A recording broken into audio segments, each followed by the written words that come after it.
누가 되든 상관없다. 아. 어쨌든 누가 되든 헬셋이든 네. 월시든 누가 됐든 간에 트럼프 대통령의 의지, 통화 정책에 대한 의지를 그대로 수행할 수행자가 등장할 것이기 때문에 사실 지금으로서는 누가 돼도 상관없다.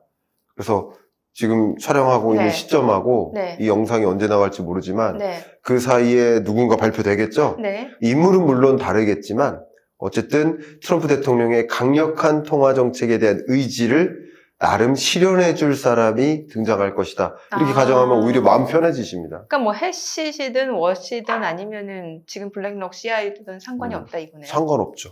아니 그러면 연준 독립성, 예. 훼손 우려 얘기 많이 나오는데 네. 지금 말씀해주신 내용대로라면은 그게 시장에서 가장 싫어하는 부분 아니에요? 네, 독립성 훼손 매우 중요합니다. 그러니까 독립성 훼손이라는 것 때문에 지금 세계적으로 달러 표시 자산을 싫어해요. 달러 표시 자산, 국채를 매도하고 있어요. 그게 소위 금리를 인하하겠다. 금리 인하에 대한 기대감이 촉발된다 하더라도 장기 국채 금리는 올라가는 현상. 이걸 스티프닝이라고 하죠. 그렇죠. 스티프닝 현상이 지속되는 거예요. 그래서 저는 이렇게 말씀드릴 수 있을 것 같아요. 사실 지금 후보로 거론되는 인물들 네. 혹은 그 밖에 다른 인물이 지명된다 하더라도 네. 국채 금리 발작 증세는 나올 것이다. 지명과 동시에. 아, 그 왜냐면- 장기물 쪽에서. 예, 왜냐하면 누가 되든 상관없이 독립성 훼손이라는 것은 그 카드를 시장은 깔고 갈 겁니다. 그러니까 워시가 되든 햇셋이 되든 네. 그 밖에 어떤 인물이 되든 독립성을 완전히 훼손시키네. 베센트가 되더라도 마찬가지. 네네. 어떻게 백악관 출신을 연준 의장을 시켜? 어떻게 재무부 장관 출신을 연준 의장 시켜? 네. 혹은 어떻게 자기 사람을 자기 의사를 그대로 반영해줄 통화정책 수장으로 임명을 해? 이것 자체가 이미 독립성을 누가 되든 상관없이 훼손하는 방식으로 의사결정하는 것이기 때문에 네. 트럼프 대통령의 의지가 어. 그렇기 때문에 시장에서는 그 특정 인물을 지명하자마자 어쨌든 예상 외 혹은 예상 그대로 그 인물이 됐네 하면서 국채금리 발작 증세가 나오고 대신 단기 국채금리는 더 떨어질 수 있습니다. 금리 인하에 대한 기대감이 갑자기 솟구칠 거예요. 왜냐하면 지금 페드워치 상으로 봤을 때 지금 현재 투자자들이 미국 기준금리의 최종점은 3.25%일 것이다. 이렇게 가정하고 있어요. 근데 이게 더 확 내려갈 겁니다. 아마도 2.5, 1.5 이 정도까지 대대적으로 인하하지 않겠어? 하면서 시장의 금리 인하 기대감이 솟구쳐요. 이것은 기준금리는 곧 단기금리를 자극하니까 네. 단기 시중금리는 좀 떨어질 여지가 있지만 네. 장기 국채금리 독립성을 훼손시키네? 대대적으로 금리 인하네? 아직 미국 물가 상승률을 고려하면 물가가 잡힌 상황도 아닌데 무리하게 금리 인하네? 네. 인플레이션을 자극하겠네? 다시 말해서 기대 인플레이션을 올려잡아요. 네. 그 과정에서 장기 국채 금리는 올라가는 스티프닝 현상, 다른 말로는 국채 발작 증세, 이런 것들은 아마 지명과 동시에 일어나지 않을까 이렇게 생각하고 있습니다. 그러면은 이제 이쯤에서 궁금해지는 게 트럼프 대통령이 이제 연준 의장을 지명한다고 해서 바로 이게 임명되는 건 아니잖아요. 네, 어떤 절차라는 게 있는 거잖아요. 그렇습니다. 예. 일단 기본적인 절차는 파월이 사임하지 않는 한 네. 임기를 채우겠죠. 그렇죠. 그럼 5월 15일까지는 파월 연준 의장 체제가 될 겁니다. 그리고 그 이후에 차기 연준 의장이 자리를 서겠죠. 네. 근데 그럼에도 불구하고 왜 이렇게 차기 연준 의장 지명을 올해부터 얘기를 해왔을까? 그동안 현직 파월 의장을 그림자 만드는 거예요. 그걸 그림자 연준 의장이라고 네, 하죠. 네. 그래서 연준 위원들 12명이 금리 결정을 하는데 파월 의장의 목소리보다 네. 장외 의장, 장외 차기 의장의 목소리에 더 예민하게 귀 기울여요. 좋은 현상은 아니에요. 이거 자체가 독립성 훼손이에요. 그러니까 독립성 훼손하다 보니까 미국 국채를 계속 매도하고 계속 심지어 트럼프 대통령이 가장 약한 국채 발작 증세가 나올 때 강도 높게 예를 들어서 그린란드 내가 점령하겠다라고 했다가도 덴마크가 국채 매도할 거예요 라고 하니까 주춤하는 거죠. 군사적으로 네. 위협하지 않겠다. 이런 식으로 트럼프 대통령이 가장 취약한 약점이 국채 발작 증세인데 이런 현상들이 야기되는 배경입니다. 그래서 그림자 연준 의장, 이 일종의 시스템을 이용해서 장외에서 금리 인하를 유도하는 거죠. 근데 여기서 제가 이렇게 질문 드릴게요. 왜 이렇게 벌써부터 이런 적극적인 행보를 할까요? 이거 굉장히 중요한 시사점이 여기 있습니다. 올해 중간 선거 있어서 아니에요? 그러니까 중간 선거를 앞두고 네. 어쨌든 차기 연준 의장이 임기를 시작하면서 그때부터 통화 정책을 완화적으로 가져가도 되는데 네. 왜 이렇게 지금부터 서두르는 걸까요? 작년부터 왜 1월 첫 번째 주였나요? 세 번째 주였나요? 트럼프 대통령이 임기 시작하자마자 다보스 포럼이 열렸는데 네. 화상연설에서 나는 즉각 금리 인하를 요구하겠다라는 발언했어요. 예. 임기 시작하자마자. 그러면서 뭔가 금융시장, 주식시장도 들여다보고 있는 것도 얘기를 그렇죠. 했잖아요. 왜 이렇게 예. 서두르는 걸까요? 이거 굉장히 중요한 포인트입니다. 결국에는 뭔가 시장 자체가 올라가야 자산 가격 상승하면 이게 결국에 미국의 가계소득이 증가될 수 있고 네. 이런 거 아니에요? 예, 그게 중요한 말씀인데 그게 트럼프의 중간선거 전략이에요. 예. 그러니까 트럼프의 중간선거 전략은 어쨌든 시중금리를 더 인하하고 통화량을 증가하고 또 유동성을 폭발적으로 공급해요. 유동성 공급 장치는 이미 마련했어요. 네. 25년에 OBBBA법 통과시키면서 동시에 뭐 했습니까? 부채 한도를 증액시켜놨어요. 그렇죠. 마이너스 통장을 만들어 놓은 거예요. 네. 그러면 26년에 중간선거 전략으로 그거 다 끌어다 쓸 거예요. 다만 중요한 게 그 국채를 많이 발행해도 재무부가 그걸 누가 매입해 줄까의 문제는 남아있기 때문에 네. 상황을 여건을 봐가면서 할 겁니다. 근데 여기서 중요한 거 그러면 왜 서두르는 것일까? 어쨌든 그 중간 선거 전략 저 이해합니다. 네. 여러분들도 아마 이해하고 계시고 그렇죠. 이런 선거 전략을 저는 디베이스먼트라고 말씀드렸어요. 돈의 가치를 떨어뜨리고 자산 가치를 끌어올림으로써 3억 5천만 유권자들이 모두 다 어떤 자산을 들고 있든 부자가 되게 그렇죠. 만들어요. 예. 이게 바로 전략이에요. 예. 근데 중요한 건 왜 이렇게 서두를까의 질문에 포커스가 있습니다. 왜 서두르느냐? 지지율이 떨어져서? 예, 그것도 타당한 이유지만 네. 제가 이 부분 말씀드리겠습니다. 뭐예요? 아마 이게 가장 중요한 단서입니다. 통화정책의 수장이 네. 지명되자마자 여러 가지 언론 플레이를 할 거예요. 그동안에 연준 의장 지명되고 뭐 취임식 같은 취임사 뭐 이런 게 없었거든요. 그런 것도 할지도 몰라요. 아, 이번에는? 예, 이번 할지도 몰라요. 그러면서 세계 만국이 듣도록 다 얘기를 할 겁니다. 나는 이런 의지를 갖고 있고 연준 위원들 내 말 들어줬으면 좋겠다 라는 의지를 표명할 거예요. 자, 그런데 무엇 의견을 갖고 있느냐? 차기 연준 의장은 저는 개인적으로 한 3가지 정도의 전략을 발표할 겁니다. 여러분 다 알고 계시는 금리 인하예요.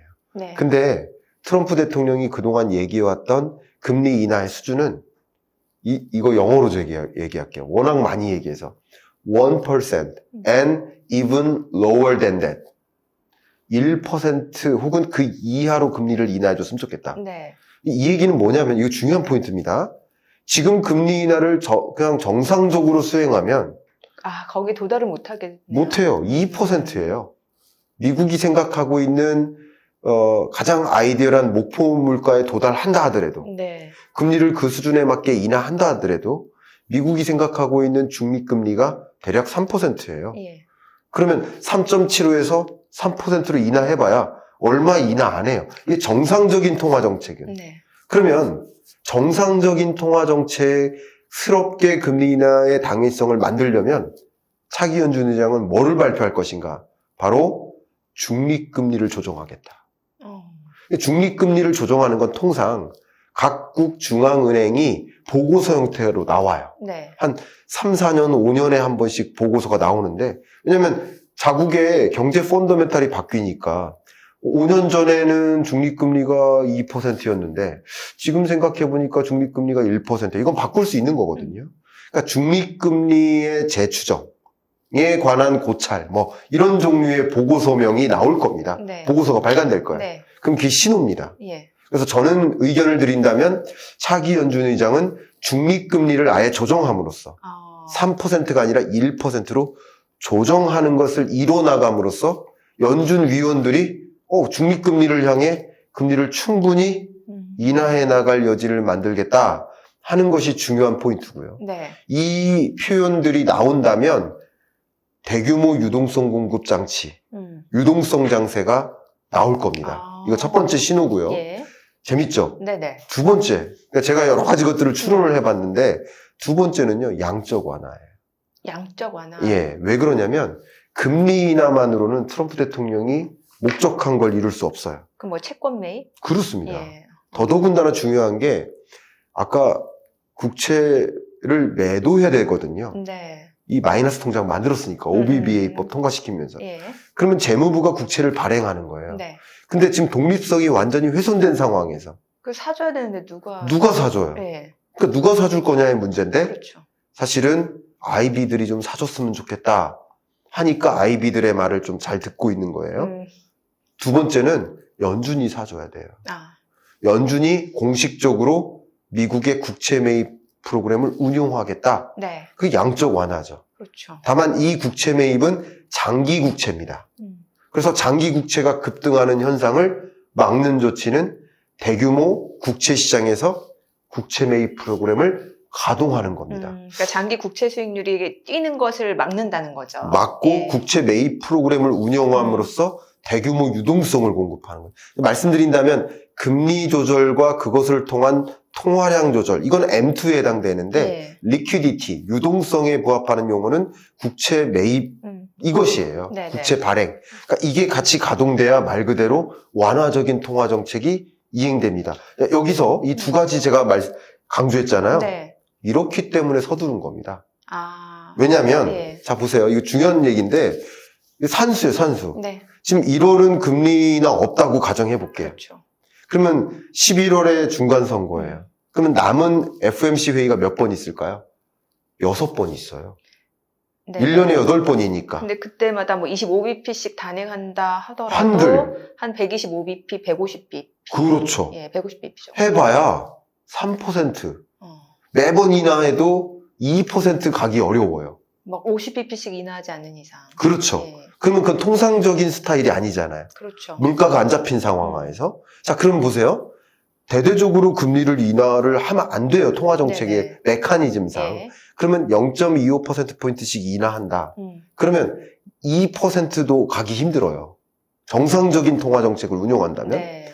그러면 양적 완화를 단행할 수 있을까요? 이거는 마치 봄에 에어컨 트는 느낌이에요. 봄에 에어컨이요. 무더운 여름에 에어컨 틀잖아요. 그렇죠. 근데 봄 됐는데 에어컨 트는 느낌이에요. 아. 양적 완화를 단행할 만한 여건은 적어도 금리의 레벨이 1%가 안 됐을 때예요. 네네. 그러니까 통상적인 통화정책 스케줄로는 양적 완화를 할 수가 없어요. 그럼 어떻게 해야 됩니까? 그러니까 작년 1월부터 25년 1월부터 서둘렀던 거예요. 파월, 너 빨리 금리 인하해. 그래야 정상적으로 25pp씩 계속 인하해 왔어야 통화정책 메커니즘에 부합하게 1%까지 도달할 수 있고, 그래야 양적 완화도 단행할 수 있다. 네. 그래서 저는 의견을 드린다면 예. 좀 무리한 통화정책이 시도될 여지가 있다. 그러면 유동성 장세는 기본적으로 시장에 좋으나 네. 계속 무리하게 유동성 공급 장치를 동원하는 과정에서 금리 인하하는 과정에서 국채 금리가 계속 튀는, 그러니까 단기 금리는 떨어지는데 장기 금리는 튀는 스티프닝 현상이 있을 수 있고 이 현상이 오히려 시장에 한 번씩 조정을 가져올 수 있다. 그래서 저는 26년 경제를 이름하여 위험한 유동성이라고 했습니다. 위험한 유동성. 네. 그래서 기본적으로 그림을 그린다면 우상향 장세다. 네. 25년, 26년은 우상향 장세다. 그러나 이런 무리한 유동성 공급 장치를 동원하는 과정에서, 그러니까 물가 상승률이 네. 2%가 안 되는, 예를 팬데믹 때는 가능한 거예요. 예. 무리하게 해도. 네.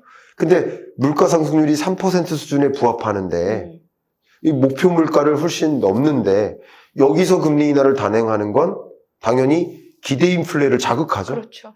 그러니까 그게 장기 국채 금리를 한 번씩 끌어올리는. 치솟게 만드는. 그렇죠. 네. 그러니까 이때 시장에 한 번씩 조정을 가져오는 거예요. 아.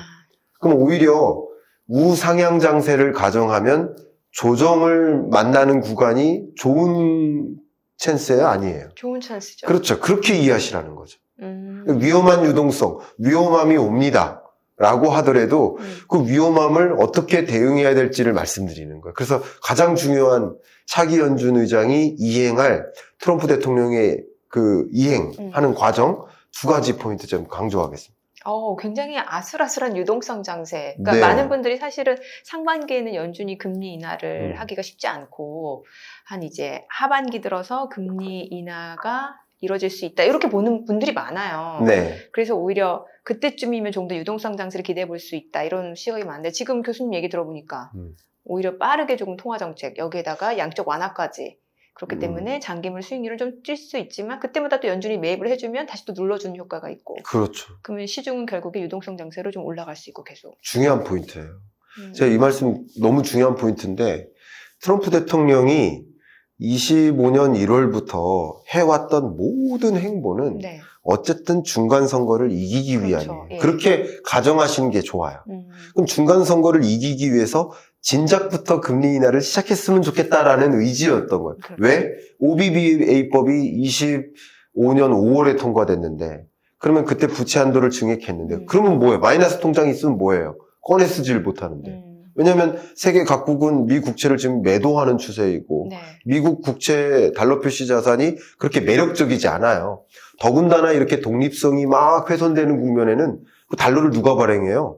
중앙은행이잖아요. 근데 중앙은행의 신뢰가 떨어지니까 당연히 달러 표시 채권에 대한 선호가 없어요. 그렇죠. 그러면 OBBA법도 중간선거 전략으로서 마련한 것이다. 그러면 재무부가 국채를 발행해서 대규모 부채에 의존해서 양적 완화 혹은 확장 재정 또 미국 중간선거에 유리하게 뭐 소위 3억 5천만 유권자들한테 떡 돌리는 거예요. 쉽게 말하면. 떡 돌리려고 그렇게 한 거예요. 네. 근데 국채를 매입해주지 않으면 오히려 역효과죠. 그럼 뭘 해야 돼요? 그래서 여러분 25년에 마련한 지니어스 액트. 네. 이것도 차기 연준 의장이 단행할 핵심입니다. 뭐냐면 지니어스 액트는 뭐 입법은 됐고요. 통과는 됐어요. 네. 아직 발효가 안 됐죠. 네네. 그럼 차기 연준 의장은 아마도 네. 언론을 통해서 스테이블 코인의 발효를 앞당기기 위해 노력한다. 라는 발언을 할 겁니다. 예. 이거를 해야만 합니다. 자, 왜 그러냐면 이렇게 볼게요. 스테이블 코인은 발행 업체들이 네. 뭐 하는 거냐면 미 국채를 매입해주는 그렇죠. 매입 장치예요. 예. 이게 핵심이에요. 예. 스테이블 코인의 핵심은 미 국채 매입 장치다. 다만 스테이블 코인은 단기 국채 매입 장치고요. 네. 그리고 연준은 장기 국채 매입 장치예요.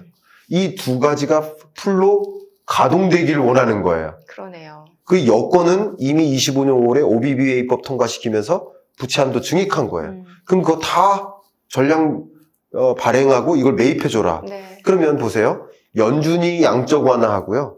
스테이블 코인도 단기 국채를 매입해주는 일종 신종 양적 완화. 네, 양적 완화 조치입니다. 네, 예. 그런 효과가 있는 거예요. 네. 그래서 이 두 가지가 발효되기를 바라고 트럼프 대통령의 의지가 바로 이거기 때문에 차기 연준 의장은 이 세 가지를 적극적으로 실현해 나가지 않을까 하는 저는 그림을 그리고 있습니다.